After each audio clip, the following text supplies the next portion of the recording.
মৎস্যজীবীদের উপর অত্যাচারের প্রতিবাদে সুন্দরবনের নলগোড়া বিট অফিস সংলগ্ন নদী অবরোধ করে বিক্ষোভ। বন দপ্তর বেআইনিভাবে মৎস্যজীবীদের হয়রানি করছে। নদীতে মাছ কাঁকড়া ধরতে যাওয়া মৎস্যজীবীদের বেআইনিভাবে নৌকা আটক করছে। নৌকায় থাকা মাছ, জাল, দড়ি ও মেশিন চালিত নৌকার তেল আটক জোরপূর্বক তুলে নিচ্ছে এবং তাদের কেস দিয়ে তাদের নৌকা বাজেয়াপ্ত করছে। তারই প্রতিবাদে আজ দক্ষিণ চব্বিশ পরগনা জেলার নলগোড়া বন দপ্তর অফিসের সামনে শতাধিক নৌকা নিয়ে মৎস্যজীবীরা বিক্ষোভ দেখায়। সঙ্গে আরজি করের বিচার চাই পোস্টার। মৎস্যজীবীদের দাবি, আর কি করে দোষীদের শাস্তির সঙ্গে সঙ্গে বন দপ্তর কর্মীদের শাস্তি চায়। এমনকি বন দপ্তরের সামনে তালা বন্ধ গেটের সামনে বিক্ষোভ করে মৎস্যজীবীরা। দীর্ঘদিন নদীতে মাছ ধরতে যায়, চুলকাটি, কলস ক্যাম্প, বনি ক্যাম্প, ওই সব এলাকায় আমরা সারা জীবন মাছ ধরে জীবিকা করি। এখন বন দপ্তর সবসময় আমাদের গিয়ে বলছে তোমরা এই এলাকায় ঢুকবে না, এখানে আসবে না, আমাদের উপর বিভিন্ন অত্যাচার করছে, জাল দড়ি তুলে নেওয়ার হুমকি দিচ্ছে, কেস দেওয়ার হুমকি দিচ্ছে। তা সত্ত্বেও আমাদের অনেক কিছু আরও বলছে, আমরা বারবার অনেক কিছু আবেদন করছে, আমাদের কোনো কথা নিচ্ছে না। তাই আমাদের আজকের বিক্ষোভ কৈমুড়ি বিট অফিসে আমাদের এই আসার জন্যে এই আমরা সবাই পড়ে এসেছি আমাদের কোনো একটা সুরাহা করার জন্য। বিক্ষোভ দেখছি আরজি করে হ্যাঁ, আর আমাদের যে ডাক্তার দিদি এই যে দুর্ঘটনা এই ইতে যে অত্যাচারী হয়ে যে মারা হয়েছে, যারাই করেছে তাদের বিচার চাই, শাস্তি, জঘন্য শাস্তি চাই আমরা। আপনার নাম? আমার নাম করিম জালানি। আমরা গত 29শে আগস্ট মৎস্যজীবীদের জলের অধিকার, মাছ ধরার অধিকার, এই সমস্ত কতগুলো দাবি নিয়ে আমরা চুলকাঠি ক্যাম্পে আমরা ডেপুটেশন দিয়েছিলাম। আগাম জানিয়ে সেদিন ওই ক্যাম্প অফিসার আমরা যখন পৌঁছই তখন গেটে তালাচাবি দিয়ে আমাদের সঙ্গে সাক্ষাৎ করেননি। এরই প্রতিবাদে আমরা গত 4 সেপ্টেম্বর সুন্দরবনের সমস্ত বিট এবং রেঞ্জ অফিসগুলোতে আমরা আমাদের দাবিপত্র ধরিয়েছি এবং এরপরে আমরা গোটা সেপ্টেম্বর মাস জুড়েই আমরা south Sundarban fisherman and fish workers ইউনিয়নের পক্ষ থেকে অফিসগুলোতে, রেঞ্জ অফিসগুলোতে কোনো না কোনো দিন বিক্ষোভের কর্মসূচি আমরা নেব। এটা গোটা সেপ্টেম্বর মাস ধরেই চলবে এবং এই সঙ্গে আমরা মৎস্যজীবী সংগঠনের পক্ষ থেকে এবং মৎস্যজীবীরা আমরা ঘোষণা করছি আরজি করের বিচার চাই। আরজি করের যে জুনিয়র ডাক্তারকে নৃশংসভাবে ধর্ষণ করে হত্যা করেছে তার যথার্থ বিচার চাই এবং এই বিচারের দাবিতে আপনারা নিশ্চিত জানেন জুনিয়র আজকের অবস্থানে দলে দলে যোগ দিন, যোগ দিন, যোগ দিন। মৎস্যজীবীদের উপর অন্যায় অত্যাচার করা হচ্ছে কেন? মাছ ধরা বন্ধ করা চলবে না, চলবে না, চলবে না। মৎস্যজীবীদের মাছ কাঁকড়ার অধিকার দিতেই হবে, দিতেই হবে, দিতেই হবে। মৎস্যজীবীদের নদী থেকে মাছ ধরা বন্ধ করা চলবে না, চলবে না, চলবে না। অত্যাচার বন্ধ করতে হবে, করতে হবে, করতে হবে। দপ্তরের আধিকারিকদের মৎস্যজীবী সংগঠনের সাথে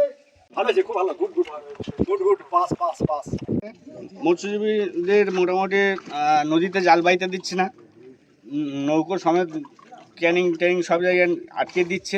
তার আজকের বিক্ষোভ দেখাচ্ছি মানে পাথর থানা মানে পাথর প্রতিমা যে কৈমুড়িতে আমরা বিক্ষোভ দেখাচ্ছি যাতে আমরা এই সুরটা পাই। ওর তারে আমরা মোটামুটি বিক্ষোভটা দেখাচ্ছি। আমার নাম প্রণত হালদার, থানা রায়দিঘি, জেলা দক্ষিণ চব্বিশ পরগনা। বিক্ষোভ দেখাচ্ছেন কেন? বিক্ষোভ দেখাচ্ছি আমরা যে এই তেল খরচ করে নিয়ে যাচ্ছি, আমাদেরকে যদি না জাল বাইতে দেয় তাহলে ওনাদেরও থাকতে হবে না, ওখানে যেতে হলে সবাই যাক আর নিয়ে যেতে হলে সবাইকে নিয়ে যাক। আমরা চাচ্ছি মাছ ধরবো, সব কিছু ধরবো, ওনারা যেন অত্যাচার না করে। ওনাদের সরকার থেকে যে মাইনে দেওয়া হয় তার পরিবর্তে কি জেলেদের, এই যে গরিব জেলেদের কাছ থেকে টাকা নিয়ে ওনাদের সম্পদ করতে হবে, না বাড়ি জিনিসপত্র করতে হবে, না ওনাদের ওয়াইফের গয়না করে দিতে হবে? তার জন্য তো সরকার বলেনি। ওনার ইচ্ছা করে এই সব উপর থেকে বলছে কোনো আমাদের এই সব আইন নেই, কিন্তু নিচ থেকে বলছে হ্যাঁ এগুলো দিতে হবে, না দিলে তোমরা থাকতে পারবে না।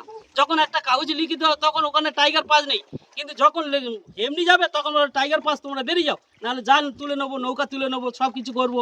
এত অত্যাচার আমরা চাইতে যাচ্ছি না। যার জন্য এই যে দিদিভাইকে এই যে মারা হলো, যেভাবে মেরেছে সেইভাবে যেন ওদেরকে শাস্তি দেওয়া হয়। এই শাস্তি না দিলে কোনোদিন হবে না, সেও মরবে। আর এই এখন থেকে যদি পয়সা দেয়, এরপরে আবার অন্য দিদি ভাই ওর উপর অত্যাচার চলবে। এখন থেকে যদি না করে, এইভাবে আমি বিক্ষোভ দেখা দিচ্ছি, এইভাবে সবাইকে বিচার চাই। নাম তাপস সাজমল, কুমড়োপাড়া, রায়দিঘি থানা। সাথে আলোচনা করে বন দপ্তরের কর্মীরা সমস্যার সমাধান করতে হবে। মৎস্য কর্মচারী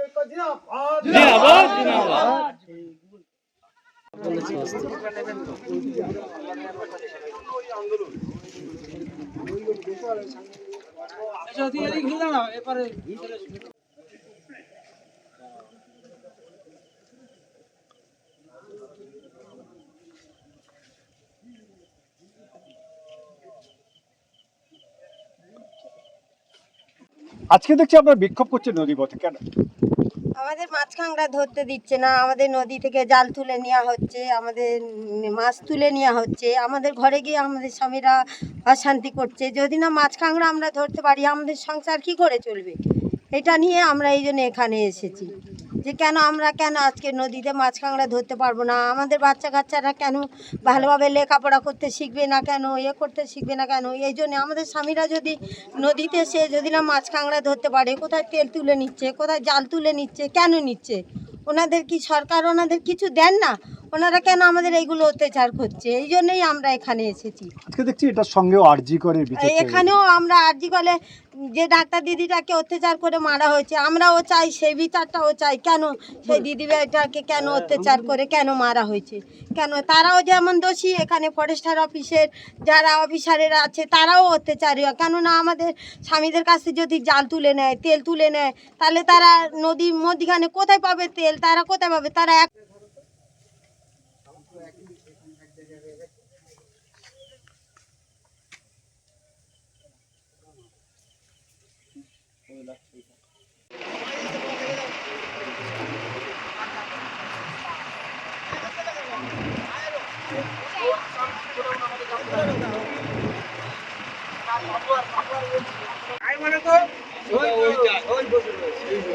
দেখেছো?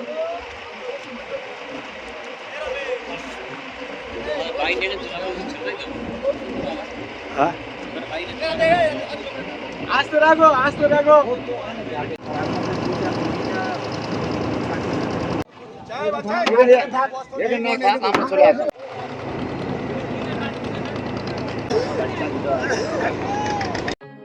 এখন আপনার বাড়ি, অফিস এবং দোকানকে সুরক্ষিত রাখুন টোটাল সিকিউরিটি সলিউশনের সাথে। আমরা বিভিন্ন নামি দামি ব্র্যান্ডের সিসিটিভি ও সিসিটিভি সংক্রান্ত যাবতীয় অ্যাক্সেসরিজ বিক্রয় করার পাশাপাশি সার্ভিসও প্রোভাইড করে থাকি। টোটাল সিকিউরিটি সলিউশন একটি নির্ভরযোগ্য প্রতিষ্ঠান যা 24/7 সার্ভিস প্রোভাইড করে থাকে। তাছাড়া এই প্রতিষ্ঠান দীর্ঘদিন ধরে যত্ন সহকারে দোকান, বাড়ি, কারখানা, স্কুল, নার্সিংহোম, হোটেল, রেস্টুরেন্ট, শোরুমগুলিতে পরিষেবা দিয়ে চলেছে। আমাদের এখানে প্রশিক্ষণপ্রাপ্ত টেকনিশিয়ান দ্বারা কাজ করানো হয়। আমাদের ঠিকানা গার্ডেন রিচ, মেটিয়া ব্রুজ, কলকাতা 700024। বিশদে জানতে যোগাযোগ করুন 7003047447 এই নম্বরে।